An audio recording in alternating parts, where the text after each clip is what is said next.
तो एक certain time तक रहेगा, लेकिन जब उसके लिए चार्म खत्म हो जाएगा तो वो शायद इसका पार्ट ना रहे। तो इस कश्ती को जो लेके चलना है वो आप सब फार्मर्स ने लेके चलना है। तो मैं इसका जवाब ना प्रॉपर स्टैट से आपको दूंगा। ओवरऑल पाकिस्तान की मार्केट में गार्लिक अभी तक 52% इम्पोर्ट हो रहा है और 48% आपकी लोकल प्रोडक्शन है। तो 42% का तो राइट नाउ मार्केट में डेफिसिट है, और जो कि एक बहुत बड़ा डेफिसिट है। पिछले हम अगर 3-4 साल के स्टैट्स देखें तो हम बामुश्किल 5 से 10% उसके अंदर कुछ ऐड कर पाते हैं, और आपकी पॉपुलेशन बढ़ने की वजह से आपकी रिक्वायरमेंट 15% इंक्रीज हो जाती है। तो ये डेफिसिट पिछले 4-5 सालों से तो कभी 48% पे चला जाता है, कभी 50 पे चला जाता है, कभी 52% पे चला जाता है।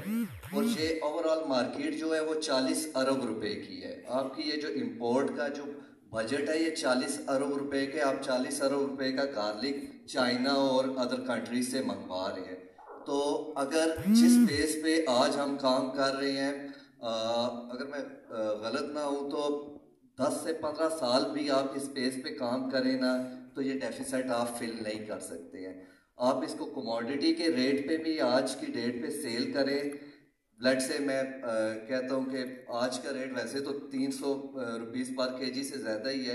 लेट से मैं उस पर भी काउंट कर लेता हूँ, तो फिर भी ये वो अमाउंट बनती है कि पाकिस्तान में कोई ऐसी क्रॉप नहीं है जो इतना रेवेन्यू पर एकड़ आपको जनरेट करके देती हो। 8 लाख से ज़्यादा ये अमाउंट बनती है, 8-10 लाख से ज़्यादा ये अमाउंट बनती है। तो 8-10 लाख से ज़्यादा पर एकड़ कोई भी क्रॉप पाकिस्तान में आपको कमा के नहीं दे रही है। तो फ्यूचर इसका ब्राइट है, क्योंकि दो मेन चीज़ें हैं जो मेरी नज़र से गुजरी हैं, जो शायद हम ये डेफिसिट अगले 100 सालों में भी ना पूरा कर सके। वो एक जिंजर है और एक गार्लिक है। जिंजर ट्रॉपिकल वेदर की फसल है, तो यहाँ उसके काफ़ी ज़्यादा चैलेंजेस हैं। गार्लिक उगाना शायद एक पीस ऑफ केक है, पाकिस्तान में बड़ा आसान समझा जाता है। वेदर इसके लिए फेवरेबल है, लगाना लोग इसको लगाना जानते हैं। अब क्वेश्चन आ जाता है कि G1 ही क्यों लगाया जाए। ठीक है, रूम तो मार्केट के अंदर है। अगर किसी ने स्टैट्स किसी को चाहिए हो तो मैं उसके साथ शेयर कर सकता हूँ, मेरे पास अवेल है। स्टैटिस्टिक ब्यूरो की वेबसाइट पे भी ये पड़े हुए हैं। लेकिन हम यहाँ इकट्ठे इसलिए कि G1 की प्रमोशन के लिए, और बाकी चीज़ें तो हम बाकी जगह पे डिस्कस करते रहते हैं। लेकिन G1 ही क्यों लगाया जाए और दूसरी वैरायटीज़ क्यों ना लगाई जाए। तो बेसिक जो फ़र्क है वो प्रोडक्शन है। आप सेम प्रोटोकॉल्स के ऊपर, सेम लैंड के ऊपर एक वैरायटी जो हमारी एक और देसी वैरायटी अप्रूव वैरायटी है गुलाबी, उसको लगाते हैं और सेम प्रोटोकॉल्स के ऊपर G1 लगाते हैं। तो अगर वो आपको 80 मन या 100 मन लेट से प्रोडक्शन देती है, तो सेम प्रोटोकॉल्स के ऊपर मिनिमम ये आपको 300 मन प्रोडक्शन दे रही होती है। तो ये एक बहुत बड़ा डिफरेंस है। तो अभी क्योंकि हम भी पर्सनली फील करते हैं कि छोटा फार्मर इसको ख़रीद नहीं पा रहा। चीज़ें रेगुलाइज नहीं हुई थी। NARC ने इसको सीड बना के फार्मर को दे दिया, लेकिन वो कंट्रोल से चीज़ें बाहर हो गई हैं, तो इसका रेट बहुत ज़्यादा है।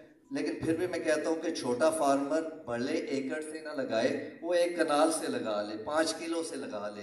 ये जितनी आपको अभी सक्सेस स्टोरीज लोग सुना रहे हैं या सुनाएंगे ना, इनमें से मोस्टली केसेस ऐसे हैं जिन्होंने 5 kg से, मैं इवन सिराज का भी नाम लूँ तो उन्होंने भी बहुत छोटे स्केल से स्टार्ट किया। इस्माइल भाई का भी नाम लूँ या जो भी है, मैं अपनी ज़ात का भी नाम लूँ, तो एक छोटे स्केल से स्टार्ट किया। तो अल्हम्दुलिल्लाह अब आज हम एकर्स की बात करें तो आप लोग भी, अब किसी को ये नहीं कह रहे कि आप डे 1 से एकर्स पे चले जाएं और लाखों करोड़ों रुपए की इन्वेस्टमेंट कर दें। आप छोटे स्केल से स्टार्ट करें। आज नहीं तो 2 साल के बाद आपका सीड फ्री का होगा, आपका अपना होगा। उस टाइम आपको जो भी रेट मिलता है, वो सीड की मद में रेट मिल रहा है, बहुत अच्छी बात है, आपकी लक है।